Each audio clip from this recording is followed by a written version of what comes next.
Thank you very much for visiting my channel. If not difficult, like and subscribe to my channel to always be aware of events. Thank. President Joe Biden on Monday joined a chorus of international condemnation after Russia struck civilian targets in Ukraine, saying the missile attacks showed the utter brutality of Vladimir Putin's illegal war.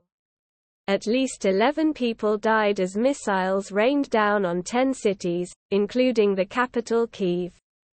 These attacks killed and injured civilians and destroyed targets with no military purpose, said Biden. They once again demonstrate the utter brutality of Mr. Putin's illegal war on the Ukrainian people. We offer our condolences to the families and loved ones of those who were senselessly killed today, as well as our best wishes for the recovery of those who were wounded. Ukrainian officials said the assault included some 83 missiles, making it the most widespread assault since the war began. They hit busy intersections, parks and tourist attractions right in the center of Kyiv. The Ukrainian State Emergency Service said at least 11 people were killed and 64 were wounded. Putin said they were launched in response to an attack that damaged a key Russian bridge and warned that more could follow. The missiles slammed into civilian neighborhoods, or appeared to target energy infrastructure at a time when the region is preparing for the bitter cold of winter.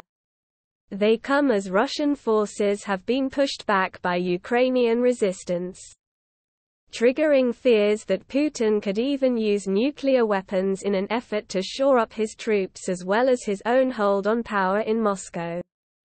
Biden demanded that he end the war and promised more support for Ukraine. These attacks only further reinforce our commitment to stand with the people of Ukraine for as long as it takes, he said, as he prepared to leave his Delaware home and return to the White House. Alongside our allies and partners, we will continue to impose costs on Russia for its aggression, hold Putin and Russia accountable for its atrocities and war crimes, and provide the support necessary for Ukrainian forces to defend their country and their freedom.